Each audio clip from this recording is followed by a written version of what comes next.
Assalamualaikum warahmatullahi wabarakatuh.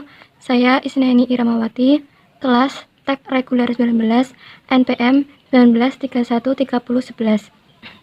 Di sini saya akan menerangkan tentang Cellular and PCS Radio System. TIU dan TIK. Tujuan instruksional umum. 1. Mengetahui kelemahan utama dalam radio seluler mengingat pertumbuhannya yang eksploratif selama dekade terakhir. Yang kedua, mengetahui fungsi MTSO atau MSC dalam jaringan seluler.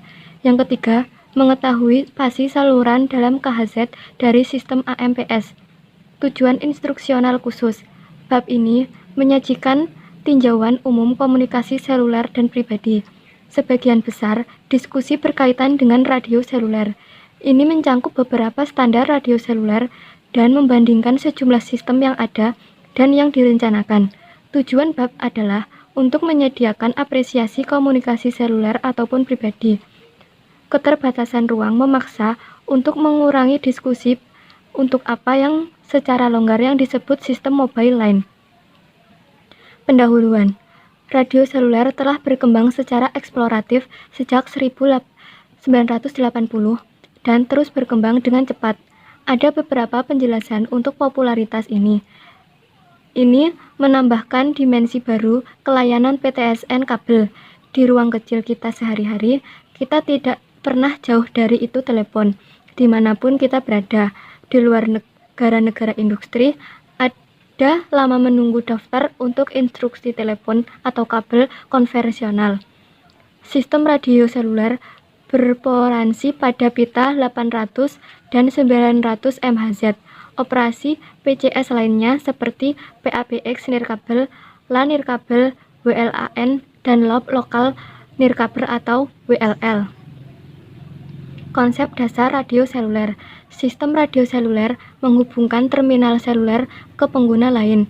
Pengguna lain paling umum adalah pelanggan telepon PTSN. Sistem untuk area melayani spesifik adalah MTSO, kantor switching telepon seluler. MTSO dihubungkan oleh grup ke steril telepon terdekat yang menyediakan antarmuka ke dan konversitas dengan PTSN. Area yang akan melayani oleh area penyaji geografis seluler atau CGSA dibagi menjadi sel geografis kecil yang idealnya combines digunakan untuk menghubungkan beberapa pemancar ke yang umum antara pada menerima radio biasanya tingginya antara 50 kaki dan 300 kaki atau 15 meter dan 92 meter. Pada gambar 18.1, MTSO menyediakan fungsi pengalihan dan kontrol untuk kelompok situs sel.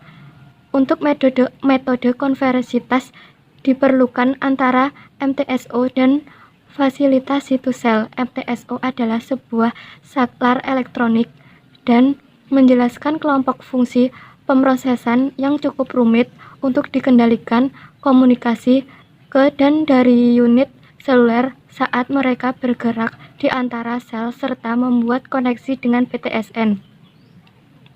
Sistem radio seluler Amerika Utara yang pertama dan paling banyak diterapkan adalah AMPS atau sistem ponsel canggih. Deskripsi sistem asli berkembang dalam sebuah edisi Bell System Training Journal atau BSTJ Januari 1979. The AMPS saat ini disarankan pada spasi kanal 30 kHz menggunakan modulasi frekuensi. Puncaknya, divisi adalah 12 kHz. Pita seluler masing-masing dibagi menjadi dua untuk memungkinkan persaingan. Jadi hanya 12,5 MHz yang dialokasikan untuk satu operasi seluler untuk setiap arah transmisi dengan jarak 30 kHz.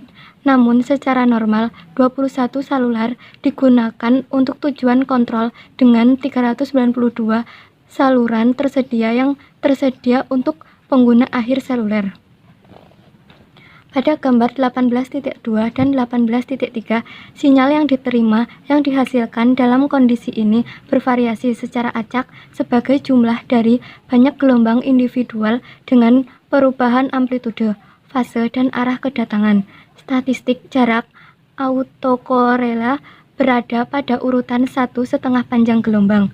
Keragaman ruang di stasiun pangkalan cenderung mengurangi gangguan ini. Propagasi radio di lingkungan seluler. Salah satu tujuan dalam desain microwave line of sight adalah untuk meregangkan jarak sebanyak mungkin antara repeater dengan menggunakan menara tinggi. Yang lebih penting, cakupan adalah cakupan area. Contohnya adalah lembah di sepanjang jalan dengan ketinggian bangunan di kedua sisi, seperti pohon dan bangunan di dalam. Jika pengguna bergerak, pergeseran Doppler dapat diharapkan. Pita frekuensi radio yang menarik adalah UHF, terutama sekitar 800 dan 900 MHz dan 1700 sampai 2000 MHz. Di bagian dunia tertentu, ada penggunaan di pita 400 MHz. Model operasi berkonsentrasi pada operasi seluler. Model Okumura. Model adalah salah satu model path loss yang paling banyak ditemukan di dunia aplikasi seluler. Rumusnya meliputi LDB sama dengan 69.55 plus 26.16 log F min 13.82 log HT min A HR plus 44.9 min 6.55 log HT, yaitu contohnya left F sama dengan 900 MHz, HT sama dengan 40 meter, HR sama dengan 5 meter, dan D sama dengan 10 km. AHR medium set, AHR sama dengan 12.75 min 3.8 sama dengan 8.95 dB, LDB sama dengan 69.55 plus 72.28 min 22.14 min 9.92 plus 34.4. Hasilnya adalah 145.15 dB. Memenuhi lingkungan seluler. Pada gambar 18.4, ketika terminal bergerak, karakteristik jalurnya adalah terus berpindah. Perbanyakan multipath adalah aturannya. Pertimbangkan model gambar yang disederhanakan pada gambar 18.4. Umumnya banyak sinar mencapai antara penerima masing-masing dengan penunda sendiri. Fading, konstruksi, dan deskripsif dengan menjadi sangat kompleks. Kita harus berusaha dengan referensi keduanya dan discordis. Spiral multipath tipikal mungkin berada di urutan 10 Hz, sehingga energi tertunda akan tumpah menjadi bit berikutnya atau simbol untuk 10 Hz pertama dari periode bit dan tidak akan memiliki efek negatif pada keputusan bit. Jika bit steering 64.000 bps, maka periode bit adalah 1/64.000 atau 15 Hz. Energi destruktif dari bit sebelumnya atau simbol akan tumpah ke 2/3 pertama dari periode bit, jauh melampaui titik pengambilan sampel mid-bit. Kami membahas frekuensi dan keragaman ruang. Pada prinsipnya, setiap itu teknik dapat digunakan baik di stasiun pangkalan dan atau di unit seluler. Meski masalah yang berbeda harus dipecah untuk masing-masing masalah. Dari gambar 18.6, kita dapat menghitung permasalahan antara nilai untuk operasi 850 MHz. Misalnya, jika H sama dengan 50 kaki atau 16 meter, kita dapat menghitung D menggunakan rumus 18 dikali 4 dibagi D sama dengan HN sama dengan 50/11 sama dengan 4,5 kaki atau 1,36 meter. Konvensien korelatif P versus parameter N untuk dua antara menerima berbeda orientasi. Perhitungan jalur radio seluler. Ada beberapa parameter penerima seluler yang harus diperhatikan. Yang pertama, diturunkan adalah sinyal kualitatif minimum dari EIA atau TIA IS Permen 19B SINAD minimum atau sinyal interferensi noise dan distorsi ke interferensi noise differentiation adalah 12 dB, setara dengan ambang 116 dBm atau 7 UF per M. Keuntungan bersih 1 dBd atau dB lebih dari dipol. Gain antara kontrol adalah 2,5 dBd dengan saluran transmisi 1,5 dB. Kerugian gain 1 dBd serta dengan gain 3.16 dBi atau miss 0 dBi sama dengan 2.15 dBi. Selanjutnya, nilai ini sama dengan tingkat pemeriman isolapik 119,16 dBm bawah 39 dBu sama dengan min 95 dBm berdasarkan pada Implodes 50 di 850 MHz. Bandwidth seluler radio. Penugasan bandwidth radio seluler saat ini di pita 800 dan 900 MHz tidak bisa mendukung pemerintahan untuk layanan seluler terutama di daerah perkotaan di Amerika Serikat dan Kanada. Sistem ini menggunakan FDMA atau pembagian beberapa akses frekuensi. Saluran suara adalah saluran 4 kHz nominal dan 30 kHz sekitar 7 kali lipat nilainya. PTCM konvensional membutuhkan bandwidth 16 kali lebih banyak dari saluran analog 4 kHz. Tentu saja tujuan sebenarnya adalah untuk meningkatkan rasio penggunaan per unit bandwidth bila dibandingkan dengan metode akses AMPS analog. Pengurangan kecepatan bit pada saluran suara digital. Berikut ini daftar beberapa teknik yang telah dipertemukan atau yang telah dimasukkan dalam berbagai sistem di Amerika Utara, Eropa, dan Jepang. Yang pertama, ADPCM atau PCM Dimensional Adaptive. Kecerdasan yang baik dan kualitas yang baik, 32 kbps. 2. Vodik prediksi linear atau perbuat kode suara 2400 bps diaposi oleh Departemen Amerika Serikat.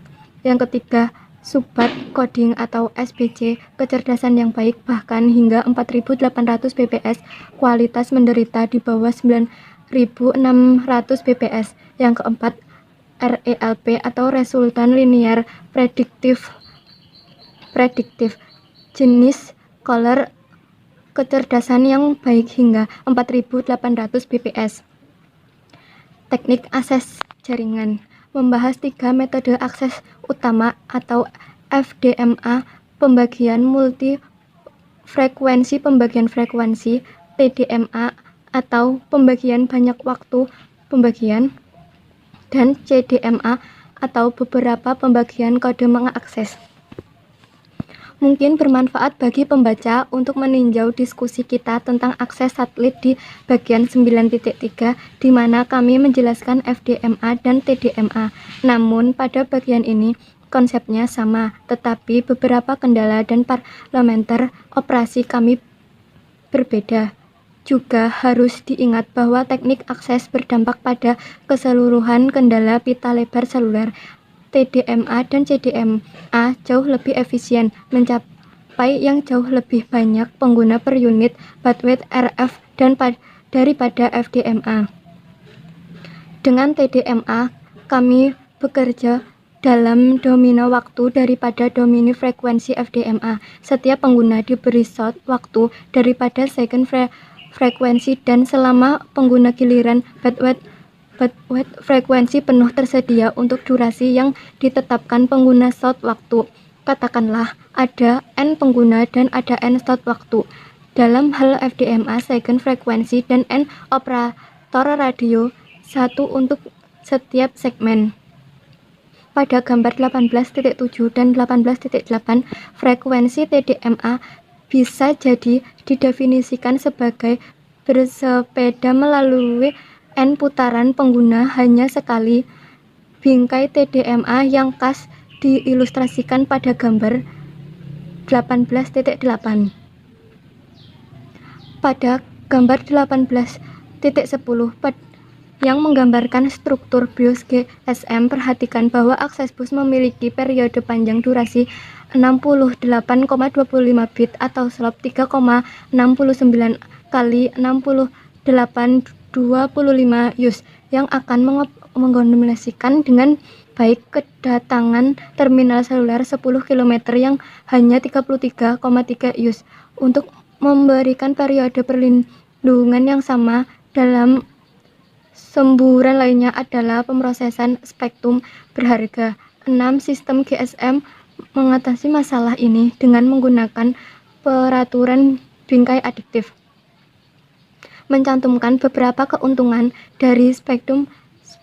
Yang pertama, keuntungan penyelamatan space selektif. Yang kedua, multi-ping pembandingan kode dimungkinkan untuk beberapa akses. Yang ketiga, spektrum daya dispersif rendah untuk menyembunyikan sinyal. Yang keempat, keamanan pesan. Yang kelima, penolakan gangguan. Ini pengukuran rasio sinyal ke noise ketika noise menyebar melewati proses yang sesuai. Misalkan, jika tertentu proses page memiliki input S per N 12 dB, out 2 SN dB, kemudian keuntungan adalah 8 dB. Pengguna frekuensi. Sumber utama inferensi adalah inferential kernel dari sel dekat menggunakan kelompok frekuensi yang sama dengan sel yang digunakan. Untuk bandwidth 30 kHz sistem AMPLS Ref 5 menunjukkan bahwa C per I setidaknya 18 dB. Yang utama, isolasi bersama dari jarak antara dua sel dengan kelompok frekuensi yang sama. Untuk divisi R dan D adalah jarak antara sel pusat kelompok frekuensi dan R adalah jari-jari sel.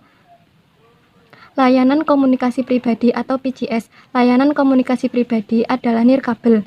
Ini berarti bahwa memang begitu besar radio seluler, terutama dengan terminal genggam, memberi sinyal komunikasi telepon tanpa pengguna telepon tanpa kabel tentu merupakan contoh layanan yang memiliki pengguna yang sangat luas di seluruh dunia dengan perkiraan kasar 600 juta set dan terus. Teknologi telepon cordless. Telepon tanpa kabel Amerika Utara. Telepon nirkabel Amerika Utara berpotensi dengan pita frekuensi 50 MHz dengan 25 pesanan frekuensi menggunakan modul frekuensi. Telepon tanpa kabel Eropa. Telepon tanpa kabel generasi Eropa pertama disebarkan untuk 8 pasangan seluler dekat 1,7 MHz dan 47,5 MHz transmisi handset. Pada tabel 18.1 adalah 10 MW daya puncak 80 MW dan tidak lebih dari 500 MW daya puncak 4 MW. Untuk situs sel, durasi frame PHS adalah 5 mSec. Teknik pengelompokan suara adalah ADPCM 32 kbps. Di Amerika Serikat, PCS digital didasarkan pada komunikasi akses nirkabel sistem WACS. Ini dimaksud untuk bagian berlisensi 2 baru spektrum GHz. Modulasi adalah pi per 4 kpsk dengan deteksi yang koheren. BTS adalah dibayangkan sebagai penutup kotak sepatu yang dipasang pada tiang telepon dipisahkan oleh beberapa 600 meter. Kesimpulan, dalam bab ini kita menjelaskan tentang sistem seluler untuk berkomunikasi. Sebagian besar diskusi berkaitan dengan radio seluler dan memperluas pemikiran ini. Di dalam gedung, radio seluler telah berkembang secara eksploratif sejak 1980 dan terus berkembang dengan cepat. Ada beberapa penjelasan untuk popularitas ini. Ini menambahkan dimensi baru ke layanan PTSN kabel. Operasi PCSN khusus sebagai PBX nirkabel lan nirkabel WLN dan lob lokal atau WLL. Demikian video dari saya. Wassalamualaikum warahmatullahi wabarakatuh.